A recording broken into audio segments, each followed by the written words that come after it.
Ал қайырлы кеш, құрметті достар. Күнде қайырлы күн, қайырлы таң болып жүретін, бүгін қайырлы кеш. Себебі қайырлы таңда да қайырлы күнде де уақытым болмады. Енді сіздерге қайырлы кеш деп, кештің жаңалықтарымен өздеріңізбен бөлісетін болам.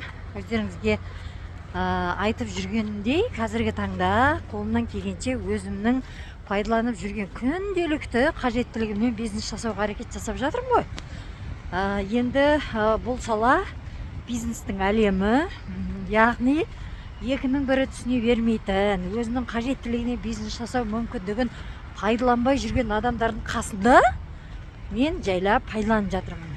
Одан кейін өзін химикатқа шомылдырып жүрген адамдардың ішінде мен өзімді жайлап экологиялық өнімге қарай бағыттап жатырмын. Олардың қасында алдамын.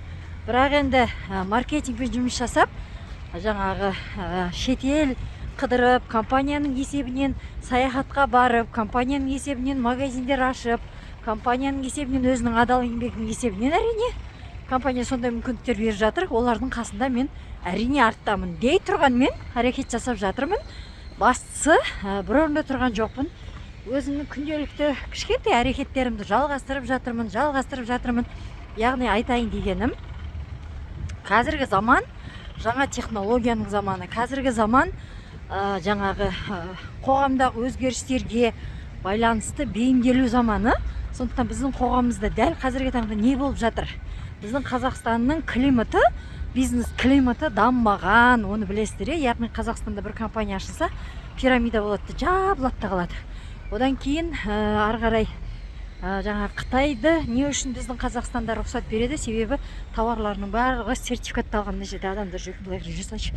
Товарлардың бәрі сертификатталған. Біріншіден, екіншіден Қытайды неге істеткізеді? Себебі біздің Қазақстанда олардың шығарып жатырған бірде-бір заттарын шығармайды. Бізде Қазақстанда шыны керек тазиктен басқа ештеңе шығармайды деген сөз бар еді. Тазик шығаратын заводты да көрген емеспін өз басым. Естігенімді айтып жатырмын, көргенімде емес. Яғни біздің Қазақстан ол жағынан артта. Сондықтан біз қазіргі таңда Greenleaf-тің бизнес моделін пайдаланып жатырмыз. Плюс өзіміздің заттарымыздан бизнес жасау мүмкіндігін көріп, бизнес моделін біздің нарыққа алып келген тауарларды пайдаланғаннан кейін соны өзіміздің отандастарымызға, қандастарымызға, өзіміздің бауырларымызға деп айтайыншы, ұсынып жатырмыз. Неге? Себебі қарапайым халық үшін керемет мүмкіндік. Сондықтан толық ақпаратты 8778 450 40 WhatsApp-на шықсаңыздар аласыздар.